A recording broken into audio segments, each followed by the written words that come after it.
Was our father, Prophet Abraham, peace be upon him, a Jew, a Christian, or Muslim? All three major world religions, Islam, Christianity, and Judaism, portray the Prophet Abraham, peace be upon him, as an inspiring example of someone who submitted himself entirely to God and worshipped him. Prophet Abraham, peace be upon him, plays a prominent role in history and religion. The Holy Quran shares stories of Prophet Abraham's firm and steadfast belief in God, as one who called and preached the oneness of God and rejected the belief of idolatry. He later faced various difficult tests and hardships God placed before him, testing his belief and loyalty. The Holy Quran states that Prophet Abraham, peace be upon him, was neither a Jew nor a Christian. Prophet Abraham, peace be upon him, could not have been a Jew.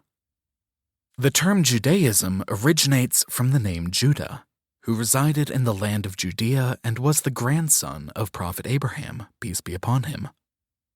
How could Prophet Abraham, peace be upon him, be a Jew if he was born before his grandson, for which Judaism is named? Prophet Abraham, peace be upon him, could not have been Christian, since Christianity follows the teachings of Jesus Christ, and Prophet Abraham was born before Jesus Christ. Well, the question arises, what was the religion of Prophet Abraham, peace be upon him, and the religion of all the previous messengers and prophets of God up until Prophet Adam, peace be upon them, if it could not have been Judaism or Christianity? It was Islam. Islam, by definition, means the act of submitting fully to God. This act was the way of life God, the Almighty, prescribed to all the previous messengers, prophets, and humanity. Islam is the voluntary submission or surrender to the will of God, and in exchange one would acquire peace and contentment in this life and the hereafter. The Holy Quran states that Prophet Abraham, peace be upon him, was a Muslim.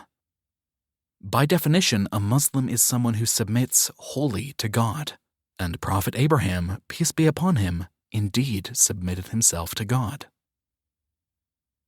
People of the book, why do you dispute with us about Abraham, even though the Torah and the Gospel were not revealed until after the time of Abraham? Do you not understand? Behold, you are those who have disputed greatly concerning matters which you knew. Why are you now disputing about matters that you know nothing about? Allah knows it, whereas you do not know. Abraham was neither a Jew nor a Christian.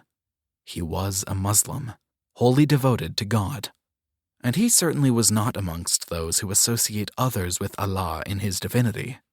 Surely the people who have the best claim to a relationship with Abraham are those who followed him in the past, and presently this prophet and those who believe in him. Allah is the guardian of the men of faith. Quran, chapter 3, verses 65 to 68. Islam has always stood as the only universal message of God, as all messengers and prophets, including Prophet Abraham, peace be upon them, were considered Muslims, i.e., those who submitted their will to God the Almighty.